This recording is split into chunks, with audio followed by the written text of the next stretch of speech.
Hey guys, this is Ricky with DoD Contract Academy. Thanks for tuning in to the podcast this week. Right now, what we're going to do is answer a question that you might not even be asking, which is, does the government actually buy anything from real estate agents? Meaning, if you're a real estate agent, is there a defense contract out there for you? Is there a government contract? And the answer is yes. I often say on the podcast, the Department of Defense and other federal agencies, they're buying just about anything that you can think of.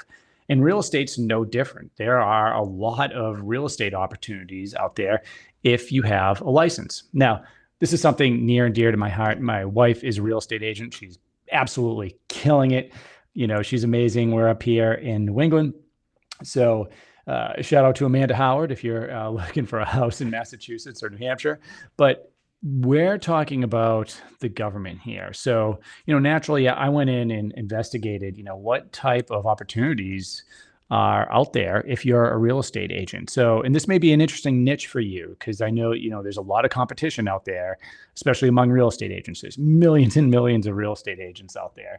And, how do you find leads? I know that's certainly one big challenge for agents, especially the newer agents, right? Because a lot of time you're building momentum, you're working your own personal network, especially in the residential space. And then in the commercial space, there's a lot of learning, when it comes to the commercial side of real estate. And this is going to apply to whether you're on the commercial side or the residential side. I think you'll find this interesting. Now, there's a lot of commercial opportunity here. And I'm going to go through, as I typically do, within an industry, how do you find out how much the government's spending? Does it make sense for you to even be looking at federal acquisitions or federal contracts for your business? So let's talk about real estate. Now, the first thing is you can go very quickly to something like usaspending.gov to take a look at how much spending has occurred over time. I use some paid for tools as well to augment that. I think it's a little bit faster. But again, this is, very quickly for free. You can go to usaspending.gov and take a look at some of the information that I'm seeing here. And then you can use something called sam.gov to find opportunities. There are also many paid for apps and tools out there. On the more expensive side, there's GovWin IQ. On the less expensive side, there are things like GovTribe. There's also some, if you type in, I think Bid Search is one of them that I used to use that isn't bad.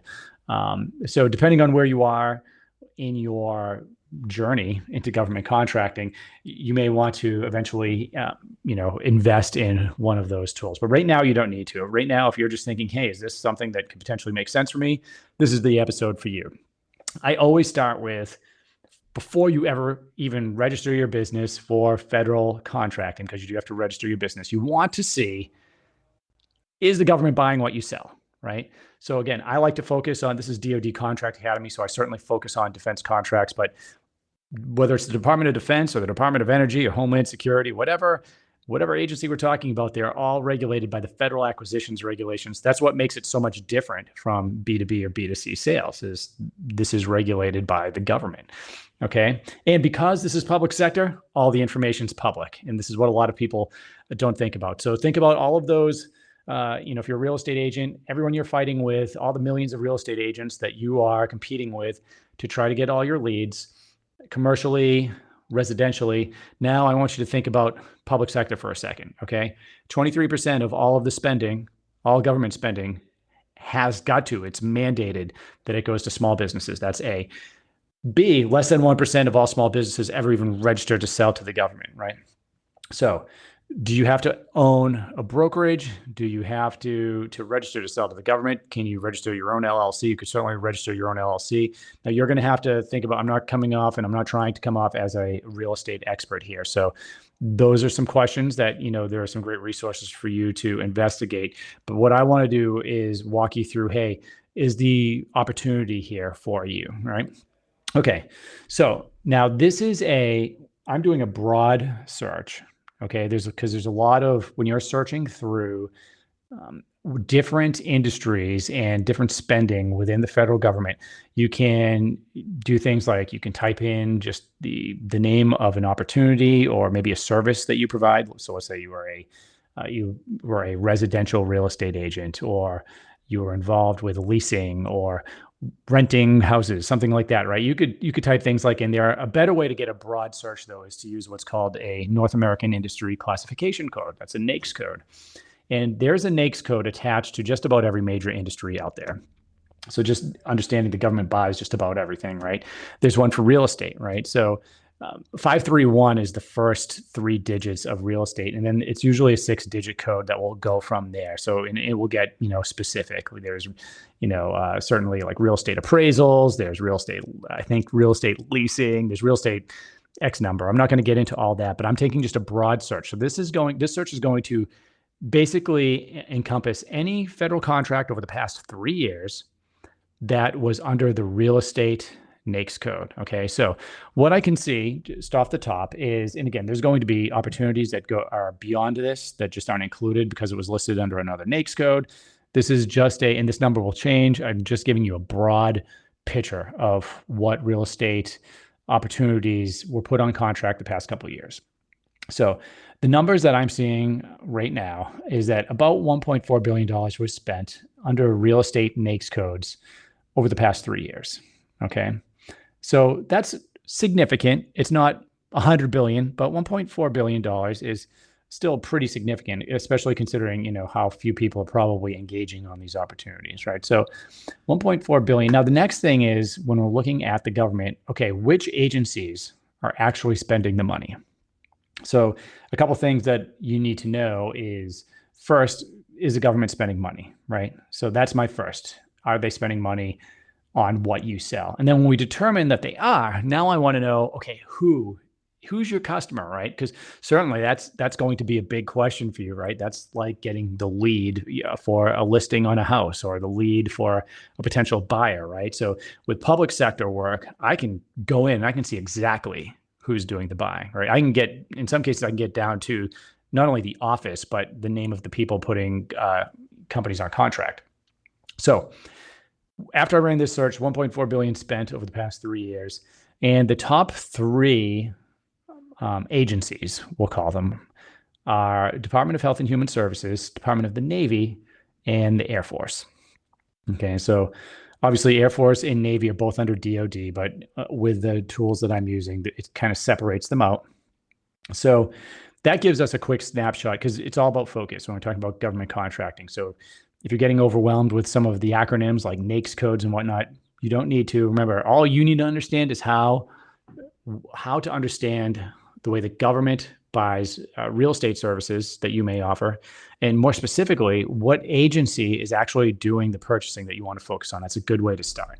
All right, I love to start with the Department of Defense because that's where we focus on. And of course, there's a ton more detail. You can go to DoD Contract Academy, which is at dodcontract.com, and learn everything from registering your business all the way to advanced techniques, how we win contracts.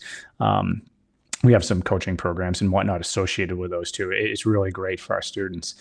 But going through here, now I see, okay, I got an idea. Okay, so I see that, Health and Human Services, Department of the Navy, see Department of the Air Force, what they're each one spending. Health and Human Services spent $348 million.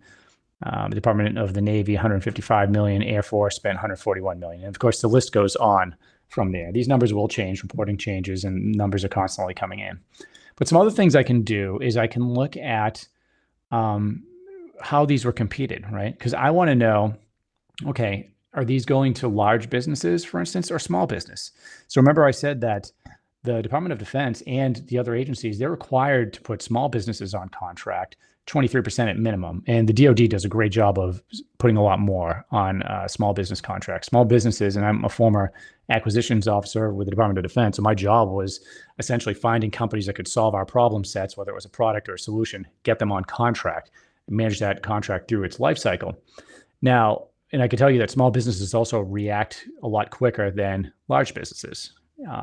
Large businesses aren't bad, in nature. In fact, we need them for a lot of the bigger programs. If we're building the F-35, that's not a small business job. That's a job for a big defense contractor. But if I need a real estate agent to lease out a building, well, that is not a job necessarily for a large company. So I am now going to just sort through everything that was that it gave me by, we saw how much money was being spent in real estate. We saw which agencies were kind of the top three. Now I want to go back in and sort by how they were competed, because that's going to tell me a little bit about, what and how we go after these opportunities. So, and I'm going to walk you through what I'm saying. So, of the money that was spent, 24% of that funding was full and open competition. And sorry about that, 49.2%. I was reading the wrong statistic. So about half full and open competition. What does that mean? Well, that means on a website like sam.gov, which is where you're going to register your company to sell to the government, also through there, you're going to have public solicitations, right? So the federal acquisitions regulations exist.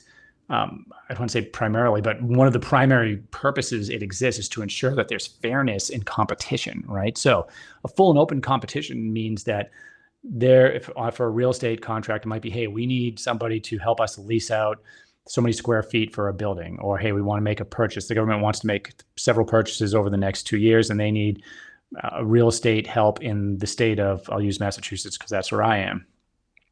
Full and open competition means anyone can bid on that, right? So if you're an agent and you meet the qualifications, you're registered, you can now put a bid in on the solicitation, okay? Now, that means that the rest of these are not full and open competition. And what I love about that is now it means that someone went in before the solicitation and was working with the government to figure out how to do maybe a sole source contract, and there's several ways that the government can put you on contract. They don't all have to be full and open competition. So I can see here that some were competed under simplified acquisitions, which is a way for the government to put small businesses on contract. Usually those are going to be under $1 million. There's a lot of, we could deep dive into that for sure. But just to understand that I'm looking at exclusions of sources, which means that, and some set-asides, right? Which means that you can register, for instance, as a woman-owned small business and get a certification in that. And some contracts are going to be set aside for a woman-owned small business. Roughly 3%, it's between 3 and 5% of woman-owned small business, 8A, service-disabled veteran. If you fit in HubZone, if you fit into one of these categories, that means that there's going to be a percentage of contracts that are set aside just for your type of business. That means nobody else can even bid on them. You have to have that certification. So you see why it's important to understand, does the government buy what you sell? And then understand, hey, what kind of business do you own? What are you in? What business are you in? And can you actually compete for some of these contracts, right? So, and I can see with roughly half not even being full and open, that's actually, I think, a good sign that there are going to be some ways for you to sell to the government without even having to compete. We can keep sorting through here, for instance, with set-aside types. So just building off of what I just discussed with moving on small business in 8A. So I can see that just under the broad real estate terms, I can see that I would say the majority of these, there were no set aside used. So about 15% of all sales had a set aside.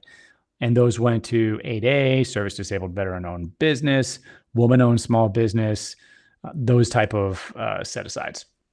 So, and that's great because, and this is, I'm just going big picture right now. I'm not going to a particular agency, right? So we can get even more specific and say, hey, if you want to target the Air Force, now I can go in and say, hey, does the Air Force prefer one particular set aside over another?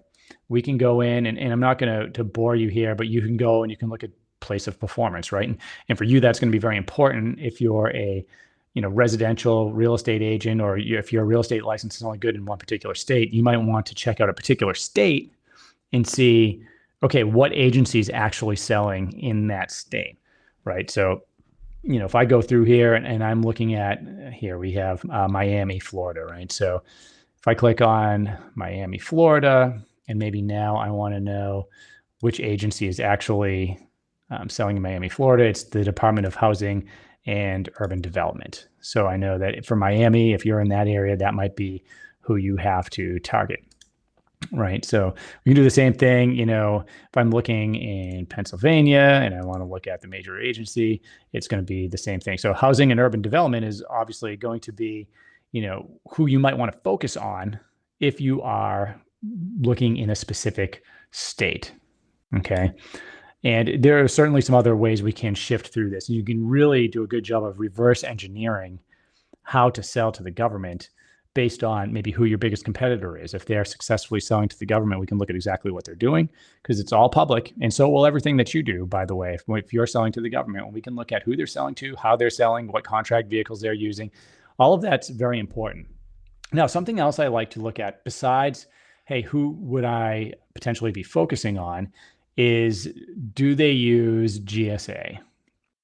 And GSA is, you think about this as, this is a contracted vehicle that you can apply to be on, usually referred to as GSA schedule.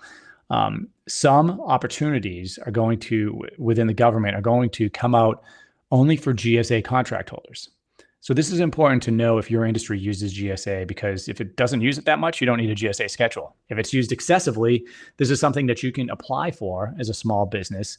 You get on the GSA schedule. Now you're going to be authorized to bid on GSA opportunities. Okay. And so for this particular one, I'm looking at a couple of things, right? One is I could see roughly 25% of purchases went through the schedules, according to, and again, this is the system I'm on right now. But then I can also see some IDIQs, which is a different type of contract. Another 10% or so are going through IDIQs, some of which are owned by GSA. So I would say that if you're going to really commit to selling or doing some type of real estate transaction within the federal space, eventually you're probably going to want to be on GSA. Right now, of course, I also did a little bit of homework before this, and I can tell you that despite, take these numbers, when you look at numbers like this, you just need to realize that there's a lag in reporting, and then whatever tools you're using, they're all pulling information and trying to present, a picture to you. I can say that I see a lot of opportunities. When I did an opportunity search for real estate, a lot of those were through the GSA schedules. So it's something that you're going to probably want to look into if you're interested in real estate sales. So again, with some industries, GSA is used like on 10% of the purchases, right? On others, something like office supplies, you're going to need a GSA schedule because now you're looking at, a high percentage of those are going to go through GSA. So just kind of having an idea ahead of time, hey, is GSA something that we're going to need to take a look at? Now, what type of opportunities are in here? Well, you can go in, you can do a search, you go to sam.gov, you start looking for real estate opportunities. You can go to usaspending.gov and you can take a look at what's been put on in the past. I can tell you a scan that I have done today shows just a ton of leasing, office leasing,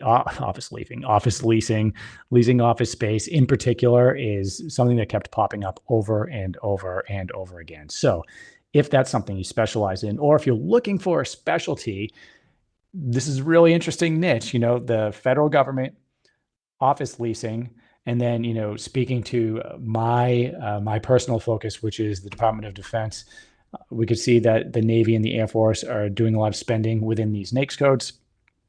Take a look at what's out there and make your own decision. Is this something for you? Is there enough? Do you think there is enough spending to support the type of business that you want to have?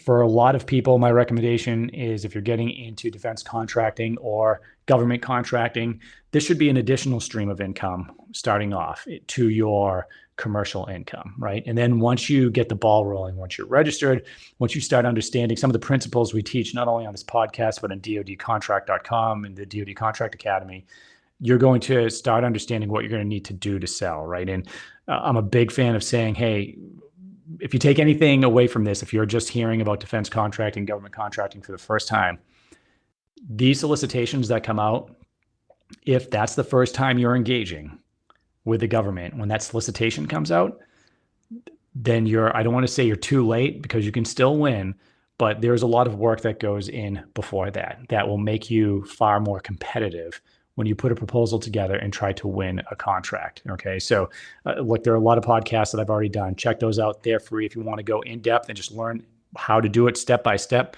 go to dodcontract.com. We'd love to have you there. Thanks for listening to this episode. Remember to like the episode, subscribe to the episode, and let me know if there's something that you would like to hear about, another industry, for instance, if you'd like to know what I think the best path forward would be for you to sell to them, and we'll cover that. All right. Well, thanks again for checking us out this week, and we'll see you next time.